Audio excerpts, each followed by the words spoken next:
중앙선거관리위원회 사무총장 김대련입니다. 종로 선거연수원에 오래간만에 오니까 좀 새롭네요. 제가 여기 2012년도에 이곳에서 선거연수원장을 했습니다.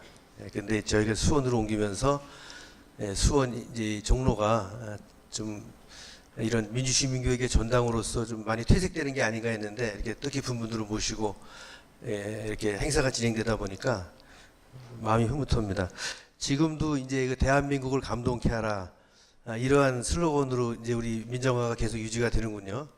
그 당시에 제가 2012년 선거연수원장 할 때 이용섭 지금 원장이 시민교육부장이었어요. 맞죠? 어디 저쪽에 있나? 그래서 뭐 슬로건 자기가 만들었다고. 제가 뺏어가지 않습니다. 제가 만든 슬로건도 많아서 뺏어가지 않을 겁니다. 그때 기억나는데 2013년부터 이 민주정치 아카데미, 민주시민정치 아카데미 과정이 개설이 됐는데 12년도에 그걸 만들었죠. 그래서 그 당시에 우리 이용섭 시민교육부장하고 김홍신 원장님 댁에 뭐 삼고초려까지는 아니지만 찾아뵙고 부탁을 드려서 이 과정이 출범했고요.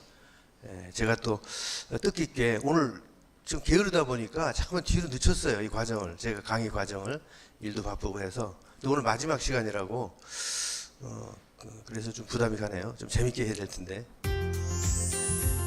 발령을 받았어요. 그래서 오늘 제가 뭐 만화를 가지고 강의를 할 건데 뭐 만화가가 공무원 됐냐 그건 아니고요. 저는 순수한 공무원 출신입니다. 79년도에 농림수산부에서 공무원 생활 시작해서 31살이 돼서 8급으로 그 농림수산부가 승진이 안 돼서 여기 농림수산부에서 안 오셨죠? 승진이 안 돼서 거의 한 10년 가까이 한 계단 상승해가지고 8급으로 중앙선관위로 왔어요. 아니, 선관이죠. 중앙선관위가 아니고 일선이니까. 그래가지고 이제 자체 승진으로 이제 43살에 중앙선관위 사무관으로 이제 들어왔습니다. 근데 여러분 생각해 보십시오. 저는 여기 선관위 출신이 아닙니다. 그리고 말단 공무원 출신이고 43살에 비로소 중앙선관위에 사무관으로 들어왔는데 어떻게 제가 총장이 됐을까 궁금하지 않으세요? 오늘 그 얘기를 좀 하겠습니다. 이제 이 요소들은 이제 선관위에서 뭐 다른 건 아니고요. 제가 저를 구성하는 여러 가지 요소가 있겠죠. 선관위에서 저를 구성하는 요소들입니다. 그래서 보면 뭐 여러 가지 있죠. 조기 대선, 지방선거, 월간 네터, 제가 항상 강조했던 게 소통, 창의, 협업인데 뭐 이런 것들, 선거방송, 국방대는 이제 윤원수 우리 국장님이랑 같이 다녔던 국방대입니다. 뭐 이런 쭉 과정들이 있는데 제가 총장으로서 개인적인 겁니다. 가장 기억에 남는 것은 이 최보식이 만난 사람하고 민주선거 70주년 기념우표예요. 저는 신문을 많이 보는데 뭐 여러 가지 신문이 있지만 저는 그 조선일보의 최보식이 만난 사람 아시는 분 계세요? 매주 월요일마다 거기 한 번씩 꼭 제가 나가서 인터뷰를 하고 싶었는데 거기 아무나 안 불러주지 않습니다. 정당 대표가 해달라도 안 해줘요. 근데 그게 희망을 했는데 뭐 제가 이루어질 수는 없죠. 근데 조기 대선이 갑자기 되면서 저를 찾은 거예요. 그쪽에서. 근데 위원장이 나가시기로 했는데 위원장이 그런데 안 나가세요. 그러니까 사무총장이 나가서 그때 제가 이제 그걸 했고 제 그림이 올해가 민주선거 70주년입니다. 기념우표로 선정이 돼서 제가 재고가 없어서 딱 하나 가져왔는데 죄송합니다. 기념우표로 선정이 돼서 이제 발매가 됐죠.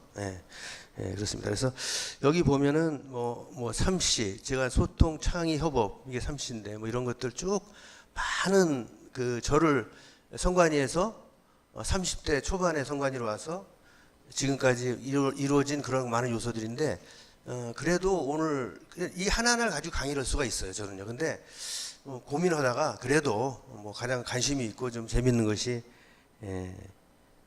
이 만화가 아닐까 해서 만화를 주제로 제가 해볼까 합니다.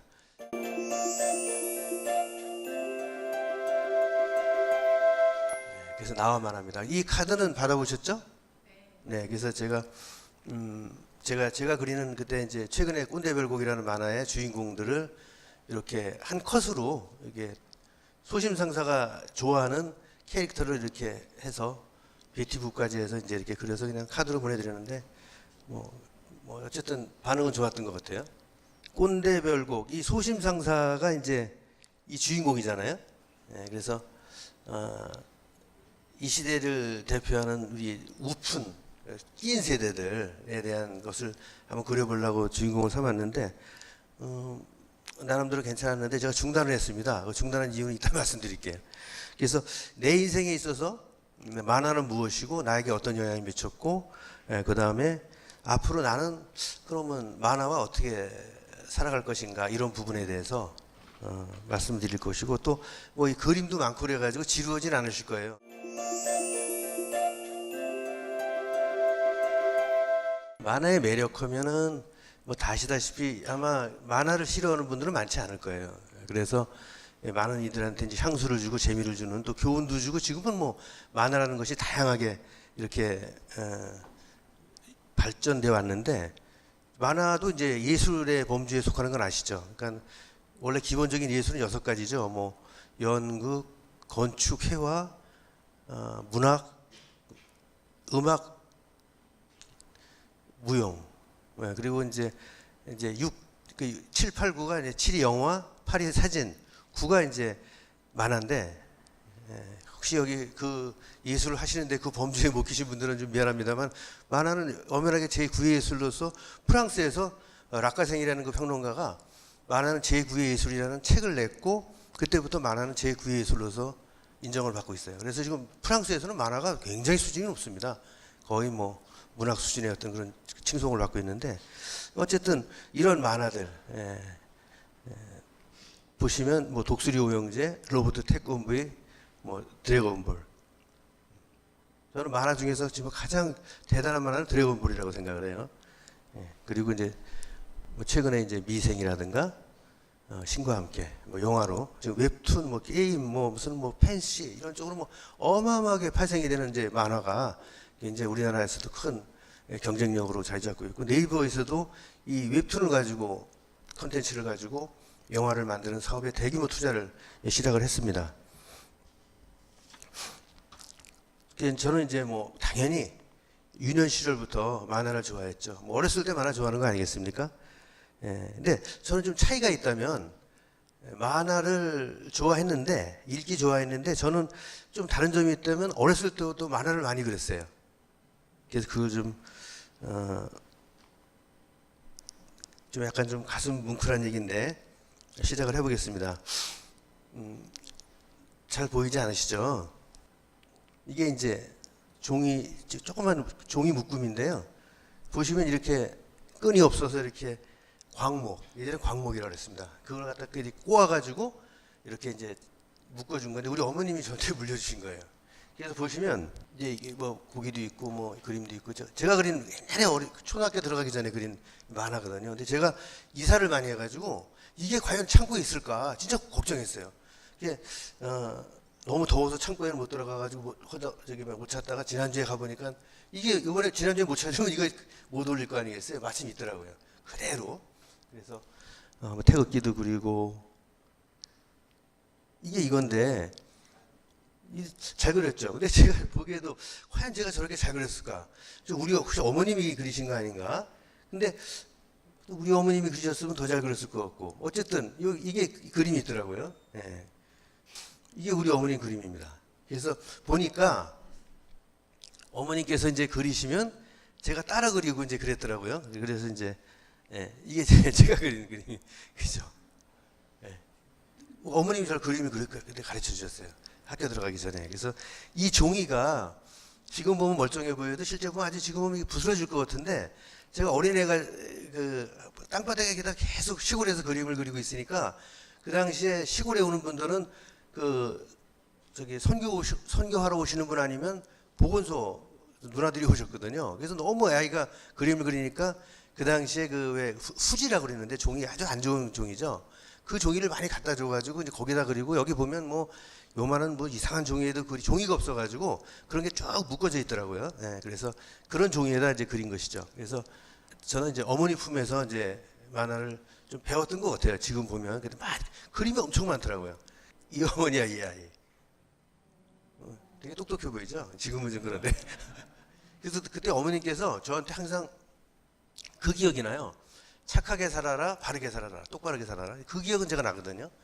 예, 그래서 상당히 좀 지난주에 그걸 보면서 좀 마음이 이제 많이 트고 어머니 돌아가셨거든요. 그래서 생각이 많이 나더라고요. 그럼 그 당시에 이 칼라는 뭐냐 어렸을 때인데 이 칼라 사진을 찍은 게 아니고 우리 어머님이 색깔을 칠하셨다고 그런 얘기를 들었어요. 예, 그래서 칼라 사진처럼 보이는 거죠. 예. 뭐 그 뒤에 저는 이제 만화 참 많이 봤습니다. 아마 기억나시는 분들 있을 거예요. 젊은 분들은 잘 모르시겠지만 아톰. 저 집에 이 책이 있습니다. 예. 타이거 마스크 있어요. 요괴 인간. 예. 이 요괴 인간이 보면 기억나시는지 모르겠습니다. 저희 학교 다닐 때는 저 요괴 인간이 손가락이 3개예요. 그래서 애들이 항상 여기다가 뭐 이렇게 붙이고 다니면서 요괴 인간이라고 그랬는데 저는 그 당시에 저게 한국 만화인 줄 알았는데 일본 만화였죠 다. 네, 그랬고 저한테 굉장히 임팩트 있는 만화는 바로 이 만화입니다. 고우용 수호지. 네. 이 고우용 수호지가 저는 세계 만화 중에서 가장 대단한 만화는 드래곤볼이고 우리나라 만화가 중에서 가장 위대한 분은 고우용 씨다. 네, 그렇게 생각하는데 이 고우용 수호지는 아시다시피 고우용 씨가 다 각색하시고 그림 그리시고 다 뭐 펜 작업하시고 스토리 쓰시고 그림 다 그려서 내는 작품이었는데 성인 만화의 이제 새로운 시대를 연 대단한 그림인데 이제 여기에 나오는 이 사람이 이제 반금년이죠. 여기가 무송의 형 무대. 이것이 이제 금병매의 또 하나 이제 무대가 되는 것이죠. 그래서 굉장한 아주 대단한 만화였고 저는 그때 이 뭐 아톰이라든가 뭐 타이거 마스크 요괴 인간 이거가 저 소년중화 어깨동무 여기에 부록이었거든요. 그게 그거 살라고 저 일도에서 용돈도 벌고 그랬었어요. 시골에 돈이 없었기 때문에. 이 고우용 수호지 같은 경우에는 이제 제가 성인이 돼서 나온 책이지만 제가 시골에 저 책이 잘 안 나오더라고요. 예, 서점이 있을 때가 있고 없을 때가 있어도 저거 살라고 또 서울까지 가고 저것도 제가 다 가지고 있습니다. 예. 저희 집에 쓰레기가 많아요. 저희 집에 가면 아시는 분 아시겠지만 조그만 전시 공간이 있는데 초등학교 때 1학년 1학기 국어서부터 6학년 2학기 도덕까지 다 책이 있어요. 그때 이제 책을 소중히 여겨야 된다고 어르신들이 말씀하셔서 그랬던 기억이 나고 뭐 제 스스로가 또 버리지를 못하는 스타일이에요.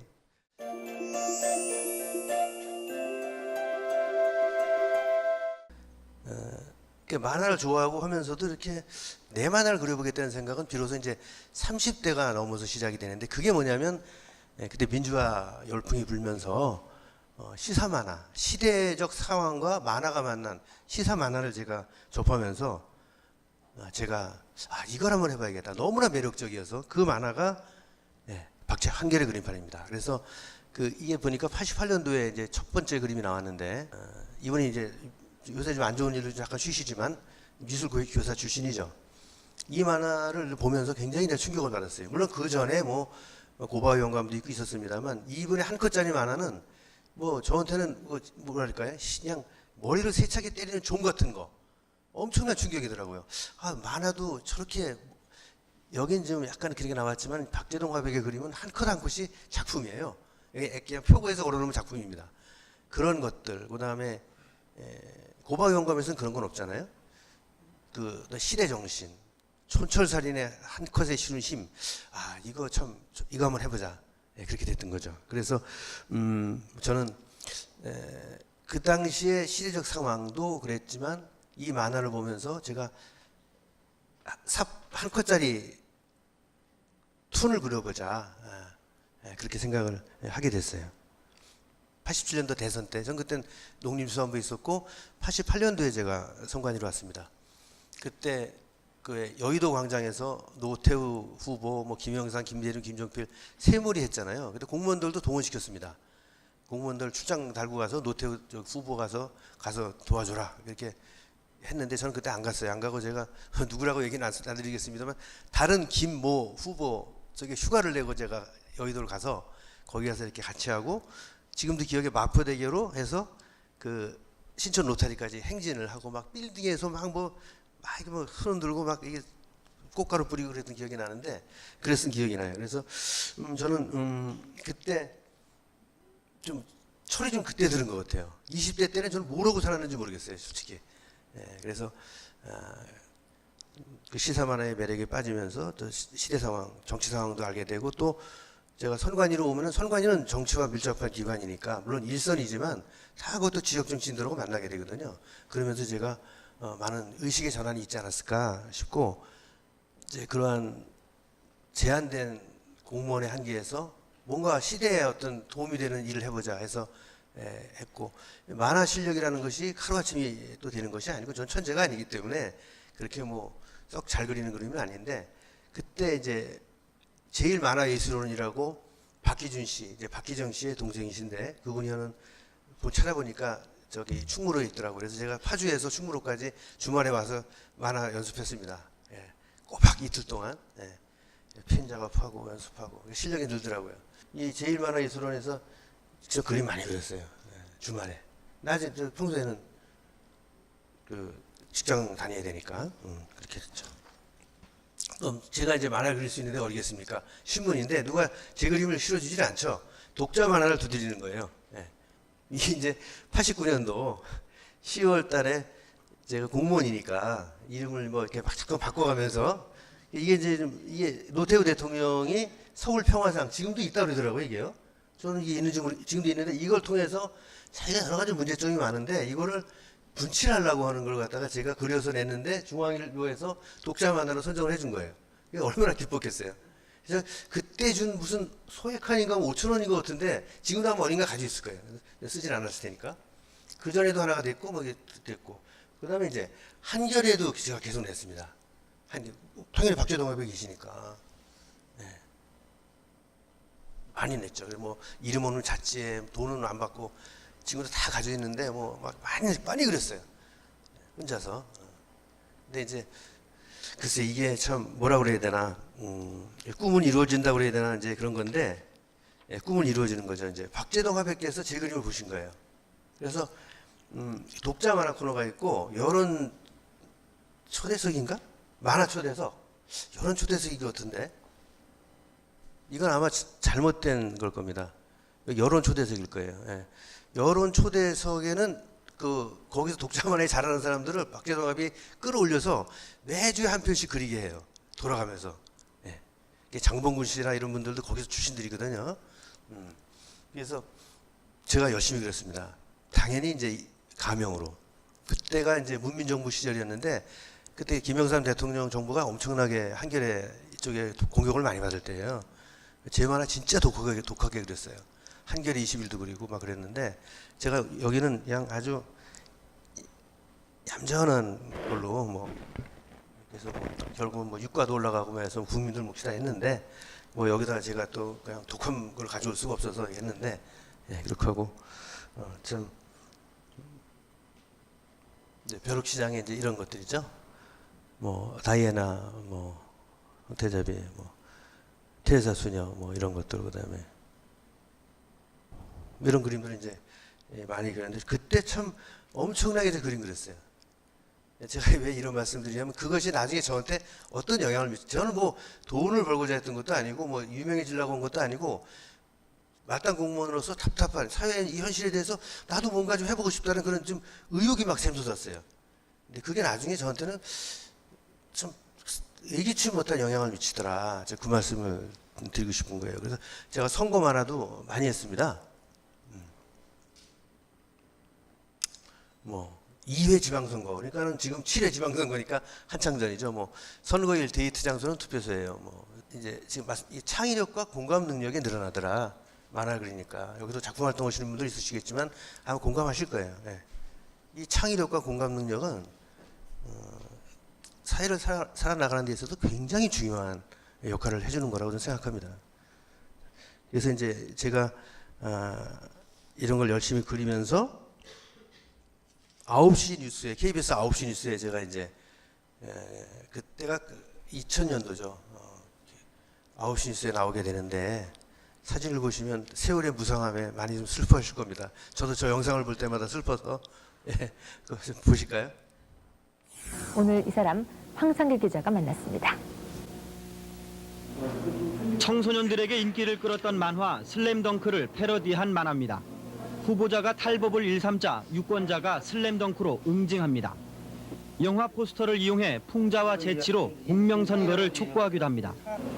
독특한 아이디어가 번쩍이는 이 홍보 만화의 지은이는 전업 만화가가 아닌 현직 선관위 직원입니다.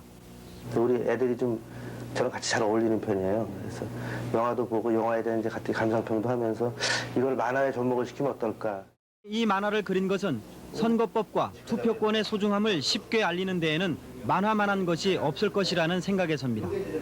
김 과장은 이를 위해 지난 10년간 김상이라는 필명으로 정치 풍토를 예리하게 비판해온 자신을 드러냈습니다. 김 과장이 스스로의 꿈이라고 말하는 시사 만평가. 자신의 만화에서 강조한 공명선거가 이뤄져 영향력 있는 만평가로 사람들에게 기억되길 김 과장은 고대하고 있습니다. 저 서운한 게 왜 저런 영상을 보면 저기는 가치를 얘기해야지 아니 뭐 저기 그렇게 젊으셨냐고 그리고 뭐 여기 뺨에 점은 언제 뺐냐고 뭐 그런 걸 물어보면 난 뭐냐면 이 사람이 이렇게 손을 이렇게 달을 가리키면 달을 봐야지 왜 손가락을 보고 평을 하는지 예. 누구나 젊었던 시절은 있죠, 그죠? 예. 점 뺐죠. 예. 그래서 그때 이제 제가 양주군 선관위 사무과장 5급이었을 때입니다. 그때 이제 경민대학교 만화대학예술대학 밤에 다니고 그때 중앙선관위에서 갑자기 선거 치러야 되는데 제가 많이 이제 소개가 되니까 그걸 뭐 만화를 그려달라고 그러니까 저 지금 같았으면 안 했을 텐데 중앙이 굉장히 무서운 데거든요. 제가 중앙에 있지만 지금은 안 무서울 거예요. 그래서 해달라니까 했는데 그때 책을 냈어요. 그러니까 제가 선거관리 사무과장으로 책 만화 그려야죠. 저렇게 다 그 당시에 이렇게 막 펜으로 찍어서 그리고 막 이렇게 해야 되거든요. 참 힘들었는데 어쨌든 반응은 좋았어요. 그래서 저거 말고도 방송에도 나오고 그랬는데 이제 그러다 보니까 중앙선관위에서 중앙에 와서 근무해라 이렇게 된 거예요. 그래서 제가 아니 저는 저기 20대 초반에 공무원 돼가지고 농수산부나 선관위에서 시도도 근무해 본 적이 없어요. 다 일선에만 있었거든요. 저 때도 일선에 있으니까. 근데 제가 중앙 가서 모르겠습니까? 그래서 제가 저 못 간다고 그랬더니 와야 된다고. 그때 마침 제가 뭘 좀 갈등을 했냐면 제가 경민대학을 다닐 때 제 그림이 좀 많이 먹혔어요. 장학금도 받고 이제 젊은 애들하고 같이 그림을 그리는데 이게 그림이라는 것이 그냥 테크닉만은 아니더라고요. 그러니까 인생의 경험이 녹아든 것들이 있다 보니까 제가 굉장히 학점을 잘 받아서 장학금도 받고 그랬거든요. 그러니까 교수 한 분이 스포츠 그때 일간지가 지금은 잘 안 보지만 예전에는 지하철 가면 다 그거 봤습니다. 지하철에서 거기에 김박이라는 그 만평가가 갑자기 관두게 됐다가 저보러 그걸 그리라고 제안이 왔어요. 그 들어가서 그려라. 그때 왜냐면 제가 그때 박세리가 이렇게 골프 치는 그림을 제가 하나 그렸었는데 괜찮았거든요. 그래서 제가 고민했죠. 중앙 갈 것이냐 아니면 좀 만평가로 갈 것이냐. 그래서 이제 저는 만평가가 되고 싶었어요. 중앙 가서 할 자신이 없었어요. 왜냐면 중앙이라는 것은 진짜 기라성 같은 그런 동료 선배들이 있는 데이기 때문에 제가 촌사람이 가서 뭐 만화 좀 그렸다고 무슨 가서 제가 행세를 하겠습니까? 저 기한도 그때 기한을 우리 안 하니까 지방에서는 기한을 안 하고 정책 수립을 안 합니다. 그냥 실행만 할 뿐이지. 근데 가족 회의를 했는데 뭐 다 모두 사람은 큰 물에서 놀아야 된다고 올라가라고. 그래서 전 도살장에 끌려가는 기분으로 제가 중앙선관위를 온 게 이제 2000년 43살 때 오게 됐는데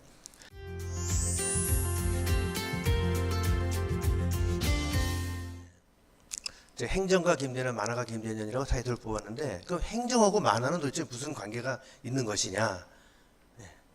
이게 와서 중앙 와서 근무를 해보다 보니까 만화와 행정, 이게 모든 거 다 통한다는 말이 맞아요.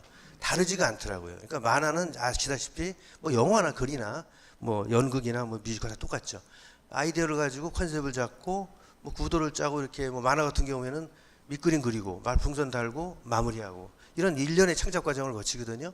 행정도 크게 다르지 않더라고요. 그러니까 우선 뭐 어떤 아이디어가 있고 컨셉을 잡고 구도 짜고 개요를 잡아가지고 기한하고 결제받고 실행하고. 근데 그 과정이 거의 같고 또 하나 중요한 것은 아까 말씀드린 창의력과 공감 능력이더라. 그래서 제가 그 만화를 그리면서 누가 돈도 안 주고 뭐 혼자 밤새가면서 그리고 그 당시에 제 행복했던 것은 뭐냐면 이 시골이지만 그때 이제 한겨레 신문이 이제 배달이 되죠. 그러면 제가 그린 만화가 일주일에 한 번씩 나오지 않습니까? 그러면 언제 나오는 걸 알잖아요. 그러면 그래서 보내고 어느 날 그날 새벽에 잠이 안 와요. 그러면 아파트 살았을 때인데 막 신문 배달하는 발자국 소리가 들려오잖아요. 그러면 딱 거기서 그 통으로 쑥 넣고 가죠. 그때 그 쾌감, 그 딱 열었을 때 잉크 냄새하고 내 만화가 딱 그 실려 있을 때, 그때 행복했거든요. 뭐 그런 것들. 그래서 이런 어떤 그런 그 죽어라고 만화를 그리는 어떤 그것이 나도 모르게 창의력에 대한 굉장한 훈련이 되어 있더라고요. 그러니까 이것을 이 창의력에 대한 것을 하루아침에 되는 게 아니거든요. 그래서 그것을 그 당시에 누구도 따라올 수가 없었어요. 제가 뭐 여기다 하긴 뭐하고 제가 했던 거 몇 가지만 말씀드릴게요. 저는 처음에 스타 마케팅을 시작했습니다. 그래서 그 처음에 이제 SES가 나오는데 SES 만화부터 그랬죠. 중앙 가서. 그때 디지털 홍보라는 게 없을 때예요. 조그만 미니 CD에다가, 왜냐면 그때 저기 뭐죠, 그 라이트 클럽 가니까 많은 미니 CD에 뭘 담아주더라고요. 이거 좋겠다 해서 그 미니 CD에다가 뭐 상당히 많은 걸 담을 수 있어서 그 굉장히 히트를 쳤죠.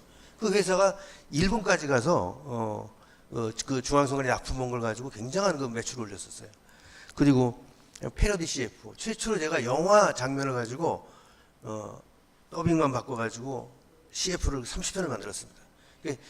뭐 오늘 가져오고 싶었는데 좀 만화건 다른 것 같아서 안 가져왔는데 굉장히 히트를 쳤죠. 뭐야 이건 또? 자기야, 나 오늘 선물 받았어. 선거 때가 되니까 이런 선물 많아서 좋지? 당신 생각 있는 사람이야? 이런 거 받고 안 뽑으면 되지 뭘 그래? 당신 같은 사람 때문에 선거 문화가 발전하지 않는 거야.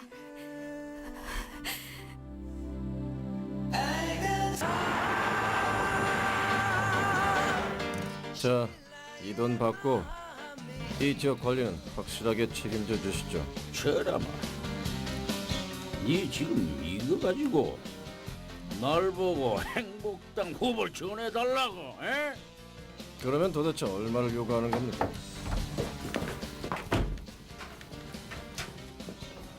불법 현장을 보고도 못 본 척하면 안 되지. 그럼 당연하지. 건전한 선거 문화 정착을 위해서는 남녀노소가 따로 없는 기라. 알겠나? 그 다음에 정치 자금에 지금은 이제 소용없습니다만 카드 포인트를 가지고 기부를 할 수 있는 시스템을 개발했었어요. 지금은 다 이제 카드 포인트 다 이제 뭐 이론까지 쓰시는데 그 당시에는 뭐 기부하면 그것은 끝나는 거지만 정치 자금 기부는 돌려받잖아요. 10만 원까지요.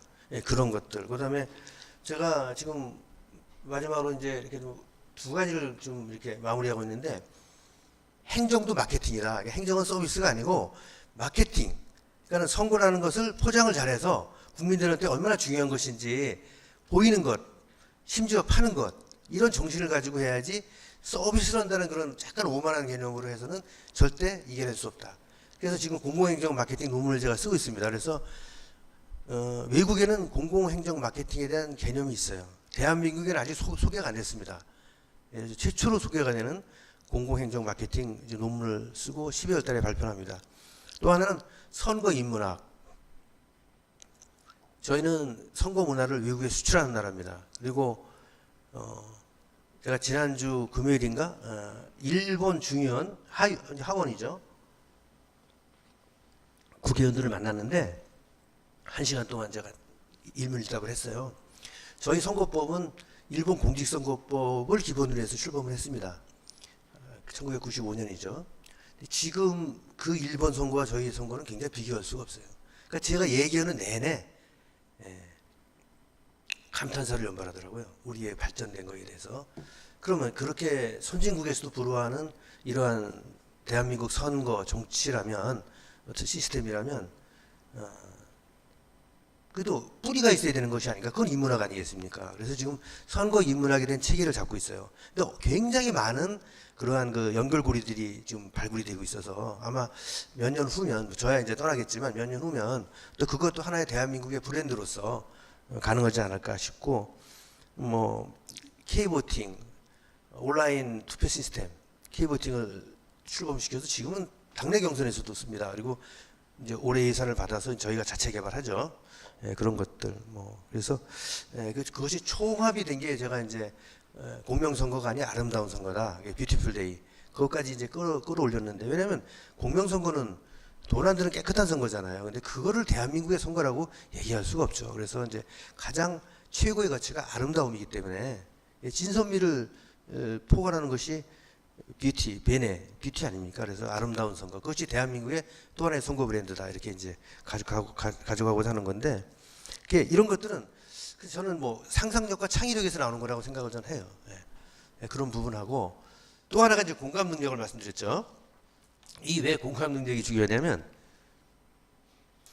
이 예술을 하신 분들은 관객, 독자에 대한 부분을 무시하면 안 돼요. 그분들이 좋아하고 바라고 희망하는 것들을 본능적으로 알아차려야 되거든요. 그러면 그 관객, 독자와 객체와 교감할 수 있는 그러한 능력이 있어야 됩니다. 그렇지 않으면 혼자 그냥 자기가 만족하는 그냥 자꾸 활동하고 끝나는 거예요. 관객도 들지 않고 아무도 읽지 않는 뭐 만화, 팔리지 않는 책을 써내는 거죠. 그래서 그 공감 능력은 계속 고민하고 어떻게 독자들이 어떻게 더 어필할 수 있을까?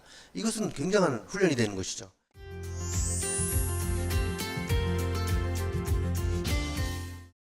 이게 파이형 인재입니다. 아마 들어보셨는지 알겠지만 이게 제가 이 글을 접한 것이 한 15년 전 정도 되는 것 같은데 이게 뭐냐면 인재는 3가지 인재가 있다고 그러더라고요. I, 단종형. 그러니까 자기 일만 죽어라고 파는 사람. 네. 그것은 뭐 20세기 뭐 중반까지. 그다음에 T형. 뭐 그것만 해도 괜찮죠. 왜냐면 자기 직장에서 나는 뭐 법률 쪽을 잘하는데 뭐 나 단속도 잘한다. 선관위로 치면 아니면 뭐 관리도 잘, 아니면 민주시민 교육도 잘한다. T형. 이것만 해도 훌륭한 인재인데 21세기형 미래 융복합형 인재는 그거 가지고 안 된다는 겁니다. 그래서 이 파이 또 레이더라고도 하는데 뭐냐면 전 이 말을 믿습니다. 자기가 자기 직종에서 가지고 가고자 하는 그 전문성은 물론이고 또 하나는 전혀 다른 분야에서의 전문가에 준하는 실력을 갖춰야 된다. 저로 비유하자면 제가 그렇다고 뭐 유명한 만화가는 아니지만 행정과 제 나름대로 열심히 쌓아올린 만화.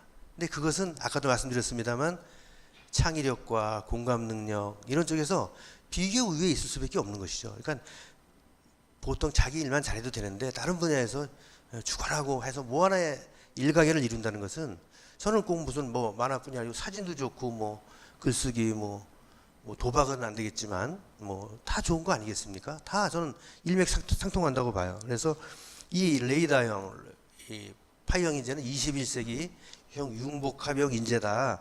이런 글을 읽고 또 저런 이론적인 뒷받침이 있으니까 저 또한 좀 뿌듯하고 그렇더라고요.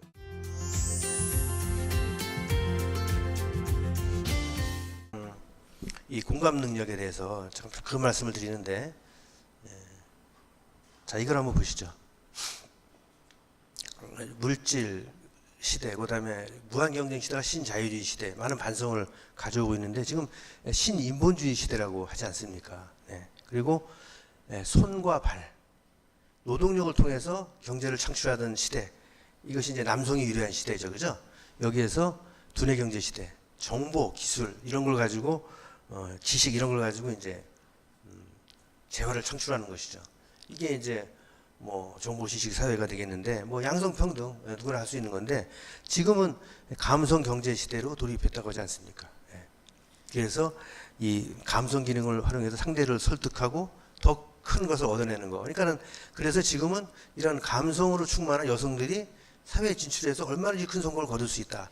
이것이 많은 말이 입증이 되고 있고 뭐 외국에도 이런 여성 지도자들 많이 있지 않습니까? 그리고 메르켈 총리 같은 경우는 이제 무틸 리더십, 엄마 리더십이라고 하죠. 요새는 좀 흔들리긴 하는데 어쨌든 무틸 리더십 유명한 것이죠. 그래서 이 감성 경제 시대에서 뭐 감성 노동이 당연히 존중받아야 되는 것이고 감성 경영 예전부터 나왔던 얘기죠. 이것을 가능하게 하는 것은 역시 엠파시, 공감 능력이다. 그래서 아까 말씀드린 창의력과 공감 능력이 얼마나 중요하며 저 같은 경우에는 뭐 다른 경로를 통해서도 훈련됐겠습니다만 만화가 큰 역할을 했다. 그래서 그런 말씀을 좀 드리고 싶고요.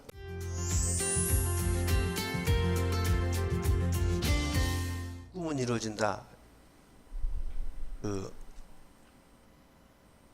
박재동 화비가 어떻게 눈에 들어서 그 제가 너무나 좋아하는 한겨레 신문에 그 정말 현 정부를 까는 막 독하게 까는 어떤 데는 거기서 바꾸더라고요. 이거 그럼 큰일 난다고.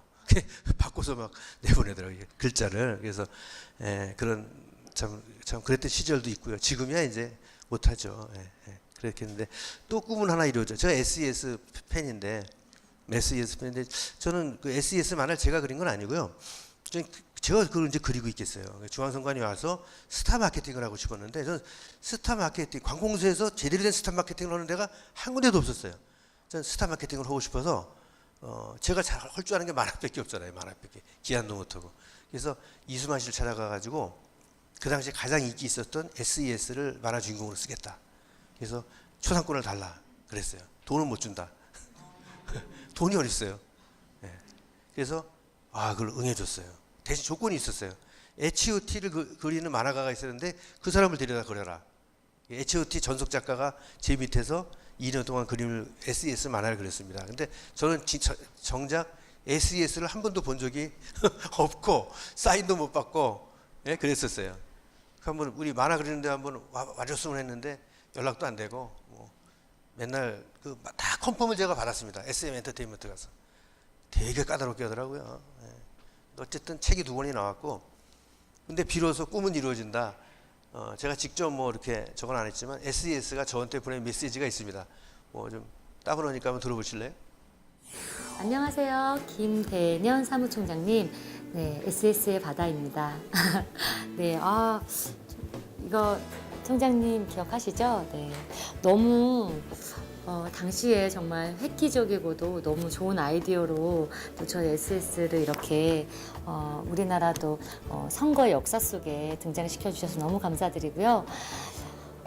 지금 와서 생각해 보니까 더더욱 당시에는 제가 너무 어렸었기 때문에 참 재밌는 너무 재밌다 좋다 이런 생각만 했었는데 이렇게 시간이 더 흐르고 보니까 정말 그 뜻깊은 그런 일을 할 수 있게 해주셔서 너무 감사드리고 저 총장님이 쌓으신 덕이라고 생각을 합니다. 네, 앞으로도 계속 지금 또 너무 좋은 자리에 계시고 한데 우리 국민들에게 선거라는 너무 딱딱한 그런 메시지를 계속 부드럽게 이때 참신한 아이디어처럼 또 이때의 그런 아이디어를 냈던 청년 그 김대년이 있었을 거라고 저는 생각합니다. 네, 그래서 그때를 다시 떠올리시면서 계속 멋지게 계속 응원해 주시고 일해 주시면 감사하겠습니다. 그리고 다시 한번 이런 좋은 추억을 떠올릴 수 있게 해주셔서 감사드려요. 네, 건강하세요. 또 만나요. 또 봬요. 근데 저 바다 씨는 제가 그린 줄 아는데 제가 구태에 제가 안 그렸다고 얘기는 안 했습니다. 왜냐하면 뭐 그게 중요한 게 아니니까. H.O.T 전속 만화가 하나 하고 이제 뒤에 또 보조 작가 셋이서 그리고 저는 이제 제가 다 기획하고 스토리 짜고 뭐 다 했죠. 자 이제 유진 씨인데. 안녕하세요. 김대년 사무총장님. 저는 이번에 알았습니다. 저희 그 캐릭터를 직접 그려주셨다는 거를 알고 너무 지금 놀라고 있는데요. 이렇게 인사드리니까 좀 쑥스럽네요. 어쨌든 그때 너무 예쁜 그림 예쁘게 잘 그려주셔서 너무 감사드리고요. 또 이렇게 시간이 많이 지났는데 인사할 수 있는 기회가 생겨서 너무 기쁩니다. 네. 글쎄 오늘 인터뷰 한 게 또 도움이 됐으면 좋겠는데 늘 건강하시고요. 그리고 그때 만화 저 솔직히 가지고 있지 않거든요. 여유분 있으시다면 보내주시면 감사하겠습니다. 어쨌든 늘 건강하시고요. 네, 또 선거철이니까 더욱더 수고하시겠네요. 수고 많이 해주시면 감사하겠습니다. 이제 창고에 가서 찾아보니까 재고분이 없어서 자, 저 어떡하나 지금 고민입니다. 그래서 근데 또 한 명이 이제 슈가 있죠. 근데 이제 SES가 이제 S가 이제 C 바다고 E가 유진이고 이제 슈잖아요. 근데 거기도 부탁을 했는데 응할 수가 없다고 그래서 보니까 이제 그런 어려운 일을 이번에 당했죠. 아시죠? 그래서 그런 일이 있어서 아마 못했구나 싶어서 아쉽고 저 팬의 한 사람으로서 빨리 좀 극복을 했으면 좋겠다는 생각입니다.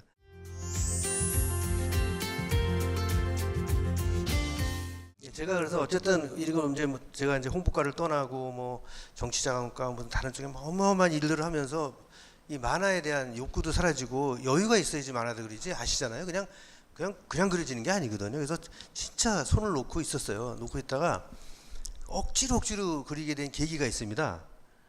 이게 이제 실종 아동 찾기 파인드 프로젝트인데 참여를 해달라고 어떻게 소식을 듣고 해서 저 못한다고 그랬어요. 그러니까 한 컷만 그려달라고 그러더라고요. 그래도 또 좋은 일 쓴다는데 뭐 사회공헌 프로젝트인데 제가 뭐 근데 그것도 욕심이 제가 있지 또 한 컷만 그리겠습니까? 근데 이거는 지금 몇 컷만 했는데 몇 컷이 더 있어요. 있어서 그 송혜이 양이라고 지금도 현수막 걸지 않습니까? 이렇게 막 송혜이 찾아달라고 거기를 타겟으로 또 하더라고요. 그래서 제가 또 아무런 감정이 다 메말라 버렸어요. 제가 그림을 그릴 수가 없는 거예요. 그래서 제가 평택까지 갔습니다. 그 실종된 걔가 그 송혜이 학생이 고등학교 때 버스에서 내려서 실종된 데부터 집에까지 걸어서 근데 진짜 실종될 수밖에 없는 길이더라고요. 이게 정말 너무 험하고 옆에 공장도 많고 뭐 막 있어서 그 집에 갔더니 이제 물론 집은 다 허물어지고 막 옛날 가재도구 뭐 이런 뭐 문짝 이런 것들이 있어서 이제 그때 제가 좀 떠올려서 그렸죠. 그래서 진짜 이거 힘들게 그렸어요. 그래서 뭐 이런 이제 진짜 가는 길입니다. 이게 이렇게 돼 있고 이거는 이제 어딘가에서 이제 송혜이 양이 그림을 그려야 되겠다. 뭐 세포가 좀 살아난 것 같아요. 그래서 참 고마운 만화죠. 진짜 힘들었는데요. 제가 차장 때 그랬습니다. 그리고 이건 이제 꿈은 이루어진다. 최보식 그 국장님께서 거기에 실어주시면서 맨 마지막에 만화가에 대한 얘기를 쓰셨어요. 조금 한 줄을. 그걸 보고 서울신문에서 조기 대선 때 만화 그려줄 수 있느냐 청이 왔는데 제가 미리 준비해 놓고 대충 러프하게 잡아놓은 스케치는 있었어요. 꼭 제가 선관위 있을 때 투표소 가는 길이라는 그림을 그려보고 싶어서 대충 이렇게 잡아놨던 그림이 있는데 그게 바로 이겁니다. 그래서 이게 사실은 산면이 굉장히 크게 나왔어요. 굉장히 크게 나왔고 김홍신 원장님 아직 안 오셨죠? 원장님께서는 그 신문을 보시고 강력하게 왜 일면에 안 실었냐. 근데 그 당시에도 편집회의 때 끝까지 일면 갈 거냐 3면 갈 거냐 하다가 3면으로 밀렸다고. 제가 보기에도 일면 갈 작품은 아닌 것 같아요. 그래서 그랬고 이제 그 5월 9일 날이 선거 날이었죠. 5월 31일 날 이제 독자권익위원회에서도 굉장히 좋게 평가를 했던 그런 만화죠. 네. 여기에 보면 재밌는 게 많이 있습니다. 저기 박 회장님은 복면가왕 클레오파트라 아시죠? 저도 썼던 뭐 약간 놀라고 이거 그다음에 이제 소심상사 주인공들 요 기자인데 허백윤 기자라고 이걸 기획한 기자라서 고마워서 맨 앞에 그려주고 여기 독박육아라고 있죠. 그게 이분이 쓴 책이에요. 그리고 제가 여기 보면 조그만 아기가 있는데 제가 지역신문에 연재했던 그 4컷짜리 만화를 굉장히 많이 오래 어린이 만화를 연재했습니다. 시사 만화 그리면서도 그때 그 주인공 이름이 이제 뽀순이라고 참 뽀순이. 이게 이제 자두죠. 우리 저 민주시민교육 홍보대사 자두. 여기는 이제 로버트 태권브이. 지금도 이거를 마징가 제트라고 우기는 분들이 있어서 아닙니다. 마징가 제트가 아니죠. 그래서 이렇게 참 괜찮은 따뜻한 그림. 그리고 뭐 좀 약간 좀 짜릿합니다만 이 우리 슈퍼라는 것이 이제 우리 어머님께서 집사람하고 했던 슈퍼고. 그리고 이제 각시방이라는 옷가게가 집사람이 예전에 했던 옷가게 이름이에요. 그래서 그 추억을 좀 담고 싶어서 그랬죠. 다시 이제 그 행정가 만화가로서의 한번 다시 돌아가 보겠습니다. 사실 이 총장이라는 자리가 뭐 아시다시피 뭐 노는 것 같아도 뭐 국회 가서 답변해야죠. 모든 종합행정에 대한 총괄을 해야 되고 대외적인 것들 뭐 약간 예산 확보라든가 뭐 상당히 많은 일이 있습니다. 그래서 이 책임감이라는 것이 너무나 막중하고 힘들어요. 그다음에 이 직원과의 소통 같은 것도 저는 굉장히 소통을 중시하기 때문에 직원들이 우리의 미래고 힘이기 때문에 이분들에 대한 소통을 총장이 제대로 안 해가지고는 이거는 저는 그런 리더는 저는 필요 없다고 생각합니다. 그래서 저는 이제 그것만큼 열심히 하려고 노력했어요. 그래서 제가 지금도 매달마다 편지를 보냅니다. 직원들한테 월간 레터를. 근데 이게요 밑에서 시켜도 할 수도 있어요. 근데 물론 이제 밑에서 좀 잡아주기도 하고 도와주기도 하는데 거의 제가 쓰죠. 그래서 매달마다 직원들한테 왜 이렇게 한 달이 빨리 오는지 그러다 보니까 총장 다 끝났더라고요. 이게 정말 다양한 주제로 뭐 사피엔스, 뭐 삼국지, 뭐 이런저런 뭐 영화 이야기, 뭐 어느 가족, 지난번에 그 칸느 영화제 상금 조능상 탄 그런 것들 해가지고 근데 뭐 이런 것들이 직원들한테는 굉장히 좀 새롭게 다가서는 것 같은 느낌이 있어요. 근데 이 총장으로서 이 경무 너무나 부담감 가는 것들 좀 골병드는 평균 이제 수명이 단축될 수 있는 그런 것들을 해가면서 극복할 수 있는 건 이제 여유거든요. 그러니까 여유를 꼭 여유가 없으면 사람이 병 걸리는 거예요. 그래서 그 여유가 시간적 여유가 정신적 여유로 나눌 수가 있겠죠. 뭐 시간적 여유는 뭐 시간을 확보해야 되는 건데 어쨌든 시간을 확보하기 위한 그 노력을 굉장히 저는 많이 했어요. 네. 많이 하고 그래서 제가 또 하나 직원들한테 강조하는 게 노는 만큼 일한다. 예, 노는 만큼 일한다. 예, 저는 그거 믿습니다. 왜냐하면 그게 노는 게 그냥 막 놀래는 게 아니고 정신적 여유를 찾고 한번 자기를 돌아보고 업무를 돌아보고 주변을 돌아보는 그 여유. 그래서 제가 지난 지방선거 때 별 탈 없이 지나간 게 저는 새로운 일을 만들지 않았어요. 일을 줄여줬어요. 지방선거 아시죠? 얼마나 일이 많은지. 직원들은 공포감을 가지고 이 선거를 임하거든요. 그래서 저는 일을 줄였고 더 일을 시키지 않았습니다. 그래서 어쨌든 큰 불만 없이 잘 지나갔고 했지만 역시 뭐 선거 끝나면 꼭 우리 선관위는 경무 때문에 사고를 당하시는 분이 있어서 이번에도 사무관을 바로 앞에 두고 또 돌아가신 분이 있어서 참 마음이 아픕니다. 선관위 진짜 고생 많이 하니까 그건 꼭 알아주셔야 돼요. 네, 정신적 여유 그거는 이제 그런 거죠. 뭐 내가 좀 내려놓고 그것도 공감 능력인 것 같아요. 이제 컴패션이라고 하는데 상대방에 대한 고통을 내가 같이 공유하는 거 역지사지랄까 뭐 이런 것들이죠. 네, 그래서 그런 것들을 찾고자 하는 그냥 노력들, 이제 그걸 통해서 제가 좀 버티지 않았나 싶고.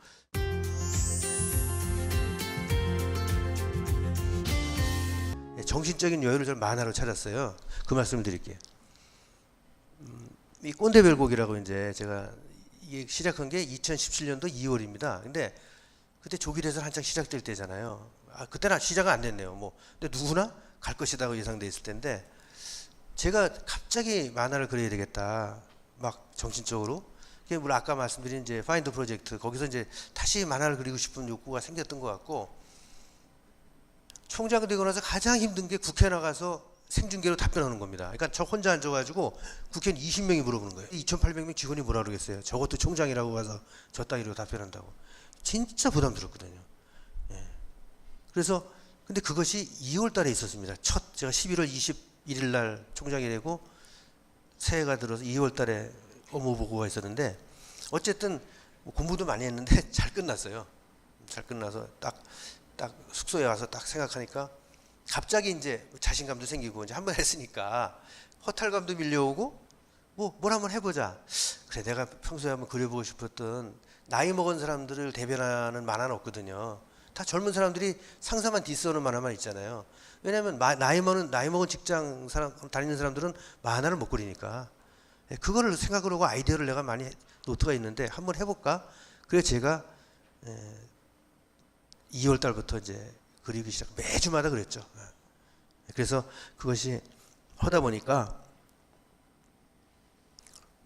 전시회도 하고 했는데 저는 이제 창작 활동하시는 분은 다 아시겠지만 그 창작 활동하는 그 캐릭터가 죽어 있다고 생각하지 않습니다. 살아 있는 것 같아요. 그래서 저는 아까 그 캐릭터들이 살아 있는 것 같고 그들과 만화 그릴 때는 그들과 얘기하고 또 그들과 행동하고. 그러니까 도피처죠. 마음의 도피처, 안식처. 그러니까 내가 현실에서 이루지 못하는 그러한 부분들. 요새는 상사도요. 부하는 쥐보고 살아야지 까딱 잘못하면 갑니다. 그래서 그런 것들에 대한 굉장한 부담감이 있거든요. 또 일도 완벽하게 해야 되고 대외적인 활동해야 되고. 근데 저 만화 세계에서는 다 제 세상이거든요. 제가 그렇지만 그 공무원이 센 만화 한번 그리죠. 제가 제대하면 제가 센 만화 그릴 거예요. 근데 거기서 이제 착한 만화죠. 착한 만화 이렇게 어느 정도 수위를 유지해가면서 나이 먹은 사람들의 욕망과 뭐 어떤 생각, 서러움, 섭섭함, 뭐 희망 이런 것들을 이제 그렸는데 뭐 하다가 이제 제가 좀 중단을 했죠. 그거 말씀을 드릴까요? 참 그것도 좀 안 좋은 얘기인데 지방선거를 앞두고는 지방선관위에서 굉장히 고생을 많이 합니다. 근데 제가 이제 만화를 제가 어떻게 만화 그렸냐면 아침 운동 시간을 제가 안 오고 만화 그렸어요. 일주일에 한 편 그리는 게 쉽지 않습니다. 그것도. 왜냐면 근데 이게 어떤 얘기가 나오냐면 저 사람은 뭐 시간이 많이 남아서 만화 그린다고.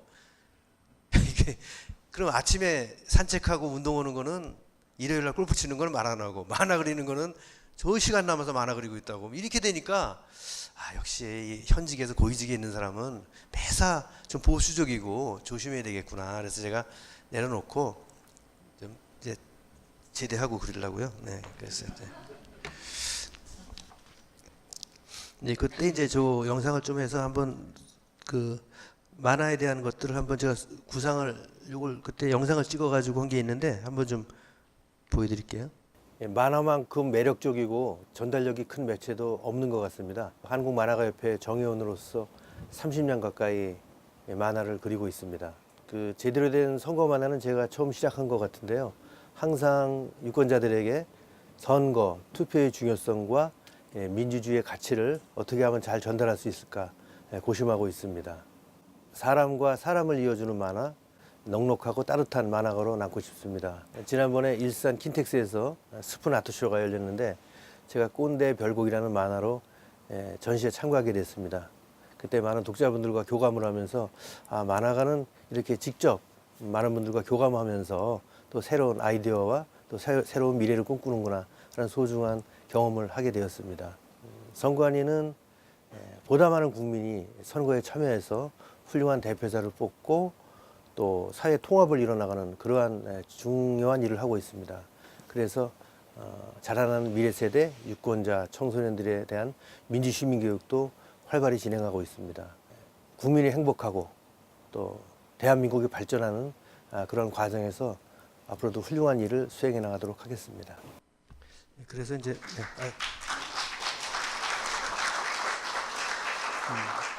뭐 선관위에 대해서는 우리 이 과정을 통해서 많이 들으셨겠지만 뭐 제 스스로도 참 자랑스럽게 생각합니다. 그리고 아시다시피 민주주의에서 뭐 선거는 가장 중요한 부분을 이루는 것이고요. 저희 직원들은 그런 부분에 있어서 굉장히 자부심이 있어요. 그리고 저희 선관위 사실은 십수년 전만 해도 굉장히 지위가 열악했어요. 열악했는데 우리 선배들이 참 피땀 어린 그런 정말 하나하나 땀이 모여가지고 지금은 5부 헌법기관으로서 뭐 예우를 받고 있고 또 그 서울신문인가요? 어디서 얼마 전에 작년인가요? 얼마 전에 그 신뢰도 조사할 때 저희가 2위 하지 않았습니까? 저희 위원장님이 대법관이신데 대법원이 능력, 공정성, 신뢰도 뭐 다 저희부터 뒤에 있어가지고 위원장님이 오셔가지고 이거 어떻게 표정을 어떻게 줘야 될지 모르겠다고 그러시는데 저 1위는 고용노동부 이제 지방노동사무소가 있어요. 저희가 2위 했습니다. 그렇고 제도 부분에 있어서도 노회찬 의원께서도 아깝게 그렇게 좀 생을 달리하셨지만 저희 시스템이 많이 발전했지만 진짜 고쳐야 될 게 많아요. 특히 뭐 그 선거제도, 선거구제도, 정치자금제도 이런 부분에 있어서는 저는 이 상태로는 정치 발전을 이룰 수가 없다. 그리고 18세 선거권도 언젠가는 해야죠. 그리고 왜냐면 일본도 2015년이죠. 20세에서 18세로 바로 내렸고 지난번에 중의원들 만나서 물어보니까 아무 부작용이 없대요. 근데 한국은 좀 다르죠. 그러면 법으로서 그거를 또 부작용을 최소화할 수 있는 그러한 것도 있습니다. 그래서 뭐 그러한 것들을 좀 하나하나 개선해 나가야 된다 이런 생각을 해봅니다. 많이 응원해 주시고 저희들은 꾸준히 선거 발전, 정치 발전, 민주주의 발전을 위해서 노력하겠습니다. 이게 이제 그때 해서 중앙일보에 나온 건데 참 재밌는 게 여기 그 기자께서 저한테 물어봤어요. 여기 주인공이 머리도 빠지고 이렇게 막 이렇게 되는데 김대는 총장님은 키가 평균 이상이고 머리숱도 적지 않았다. 그래서 주인공하고 안 닮았다 그래서 제가 그랬어요. 저기 내 나이쯤 되면 마음은 다 저렇다고. 마음은 진짜 왜소하고 이렇게 힘없고 눈치 보고 이런 존재입니다. 그래서 그 주인공의 만화에 어떤 이렇게 나옵니다. 제가 그랬어요. 제가 가지고 있는 행정 철학은 이제 사람 냄새나는 따뜻한 행정입니다. 사람 냄새나는 따뜻한 행정. 그것이 발현된 선관위 공무원이 따뜻한 공무원, 유능한 공무원입니다. 그래서 우리 어머니께서 저한테 착하게 살아라, 뭐 바르게 살아라, 뭐 이런 것들이 또 제가 살고 보니까 뭐 가장 정답인 것 같아요. 그것이 제가 몸담고 있는 우리 선관위에서 뭐 착한 선거, 바른 선거, 뭐 그게 또 아름다운 선거니까요. 그리고 뭐 그렇게 다 통하는 것 같아서 참 마음은 나름대로 좀 일부 만족감을 가지고 있고, 또 제가 옛날에 봤던 만화는 다 권선징악이었어요. 권선징악. 그게 나쁘게 끝나는 만화가 하나도 없었어요. 예, 그런 것들이 저한테 굉장히 의식에 영향을 미쳤던 것 같아요. 그래서 정의, 공정, 제가 직원들한테 보낸 월간 레터에도 그 정의와 공정, 공평무사에 대한 뭐 엄청난 그 기준에 대해서 내가 막 쓴 게 있는데, 그런 것들은 선관위 공무원으로서는 절대로 버려서는 안 되는 그런 것이죠. 이게 이제 제 만화 중에서 가장 인기가 있었던 월급편. 우리는 한 달에 한 번 월급이라는 주사를 맞는다.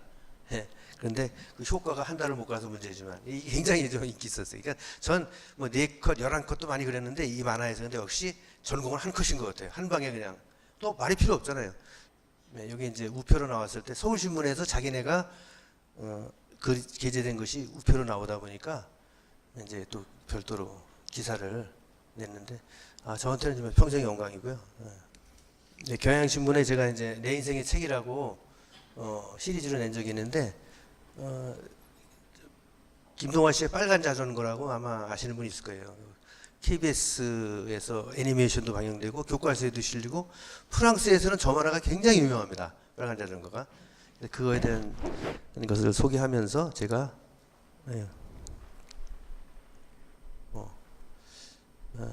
독자들의 영혼을 치유하고 희로애락을 함께하는 따뜻한 만화가가 될 수 있도록 도전을 계속해 나가겠다, 이렇게 썼던 겁니다. 네, 다시 한번 말씀드리지만 저를 글쎄 뭐 살면서 사무총장 된 게 또 그렇게 큰 업적이겠습니까? 그래서 그거보다 저 사람이 어떤 권력을 가지고 있냐보다 그 권력을 어떻게 쓰느냐가 그 사람의 크기를 정한다고 생각을 합니다. 그래서 사무총장이라는 지위가 뭐 그렇게 글쎄요, 살아온 과정이 중요하지, 또 제가 있으면서 어떻게 조기 대선과 지방선거를 어떻게 관리했느냐, 뭐 이런 것들이지. 다만 뭐 총장이다 보니까 또 여기 와서 강의도 하게 됐습니다만, 뭐 어쨌든 저의 오늘을 이룬 것은 뭐 만화를 주로 들어서 말씀을 드렸습니다만, 뭐 여러 가지 선배, 후배, 동료, 환경, 제도 시스템, 뭐 이런 것이 어우러져서 오늘 제가 있게 된 것이겠죠. 그래서 오늘은 만화를 주제로 말씀을 드렸고, 근데 하나지만 이건 말씀드리고 싶은 건 아까 말씀드린 그 파이형 인재, 레이더형 인재, 이거는 좀 꼭 기억해 주셨으면 좋겠어요.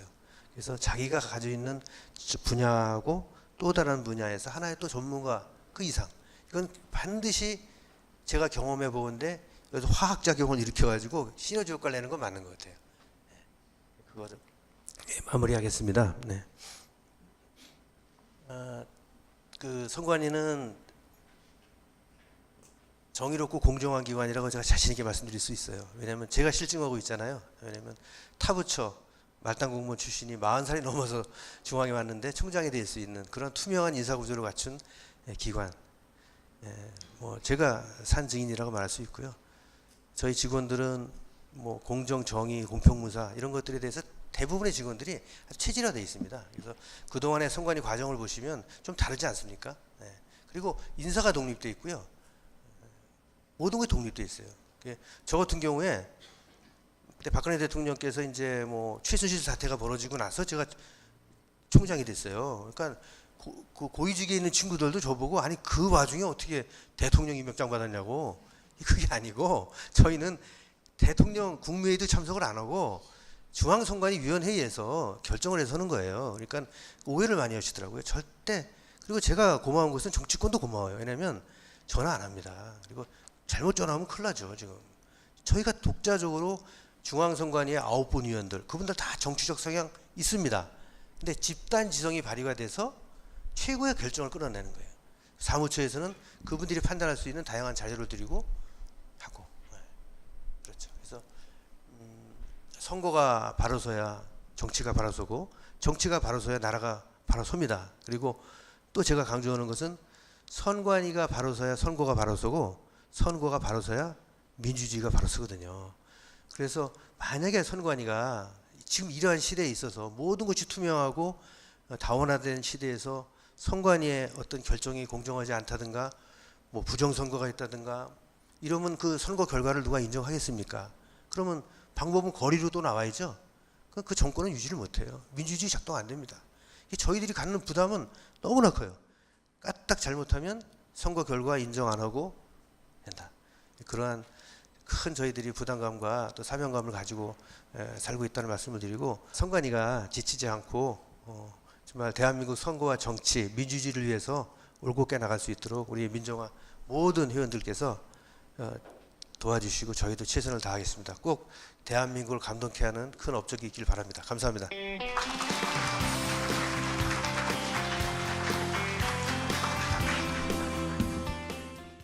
제가 기억하는 총장님은 늘 따뜻한 사람이 되라.